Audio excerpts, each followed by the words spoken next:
Do you play Magic the Gathering and you enjoy building decks for creativity, for brewing, for a love of the game, for art, or maybe it's just compulsion? Maybe you want to crush tournaments. Maybe you want to top 8 a major tournament, qualify for the highest level, meet cool, amazing players from all around the world, and get attention for it, and get to start writing. And like I did, my story. Okay, obviously not everyone's going to be able to do this. Welcome and much love, Trav here. But to go from a homebrew to top 8 a Grand Prix, now called Magic Fest, to play on the highest level of the Pro Tour, get a gig, full-time gig, writing for one of the top strategy sites at the time, Channel Fireball, and get to travel around the world for 4 years, 5 years, writing and getting paid to do it, and to build decks. So I mean, that's the upside, but it's also just a fun thing. If that's for you, then you should check out this book if you haven't got it yet, Magic Mastery: Learning from Deck Crafting, something I wrote in 2015. And the online version has sold thousands of copies and helped a lot of people build better decks and entertained. So welcome, and fam, much love, and thanks to everyone who's been with me for a long time.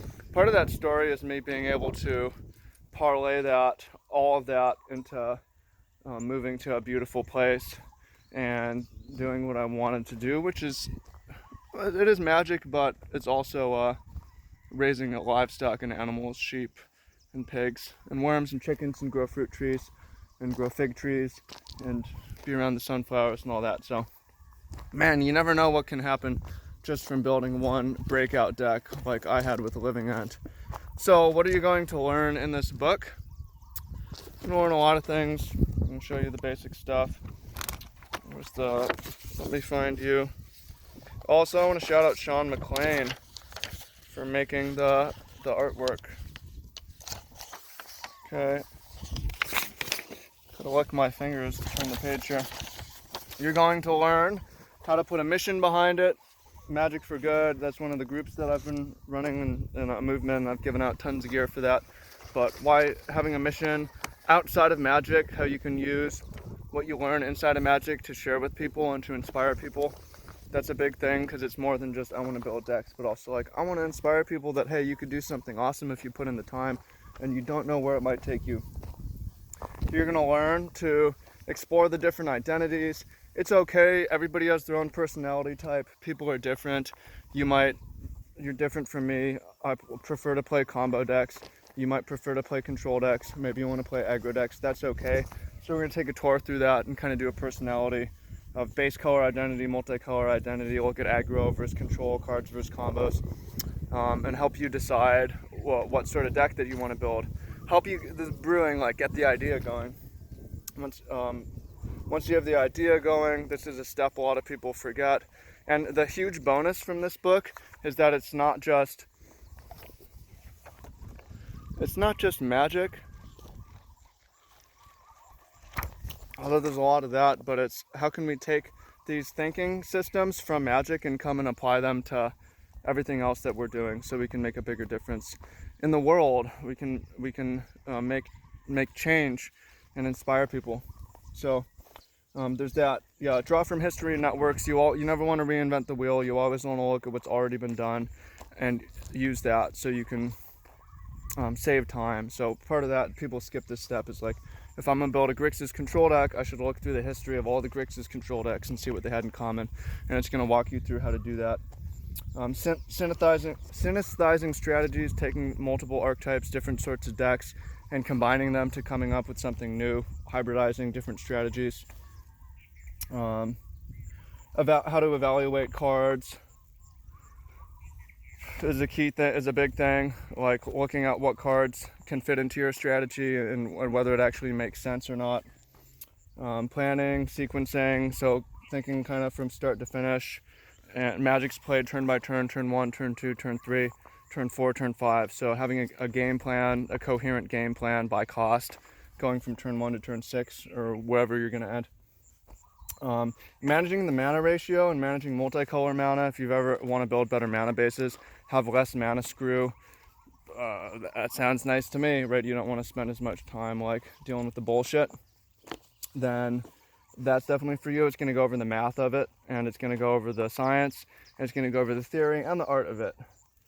Deck crafting, building, and sculpting. That's about basically this concept that less is more. You hack away at the unessential. Most competitive tournament decks are 60 cards with a 15 card sideboard. Why is that? What are the exceptions? And how can we use that concept to use refinement to build a better deck? We're going to go over metagaming and next level metagaming, looking at the rock, paper, scissors stuff. If you ever feel like you're a week behind, or you're 2 weeks behind, or you haven't adjusted your sideboard, you have problems with sideboarding, then that's definitely for you. It goes over the high level basics that people skip out on. People go straight to the what card to play, but we want to start with the mindsets that you want to have, and then zoom into what cards you should play in your sideboard. We talk about budgeting and financing. Magic's really expensive. It costs a lot of money for the best decks. So how can you do it on a budget, or how can you get the money so that money doesn't have to be a problem, or it can even work to your advantage? So we covered that, how you can make money and reduce the cost of your decks. Developing your signature, that's the thing, because like a part of it is, for us deck builders, I wouldn't call it necessarily narcissism. It's more recognition that we seek from ourselves and from others, but feeling that you have a uniqueness within you, and that everybody's special, and to bring that specialness out of you by developing your signature. Like I became known for Living End and some other decks later on, but still became known for that. So how to develop your signature, something that when people see it they think of you, but also something that you can master and become excellent, proficient at. And then the last chapter, application, Magic for good. We take everything that we learned and we turn outward outside of Magic. And okay, maybe I'm a young, motivated person who I want to fight climate change. I want to fight mental health disease. I want to fight obesity in America. Whatever your mission is, maybe you have a mission outside of Magic.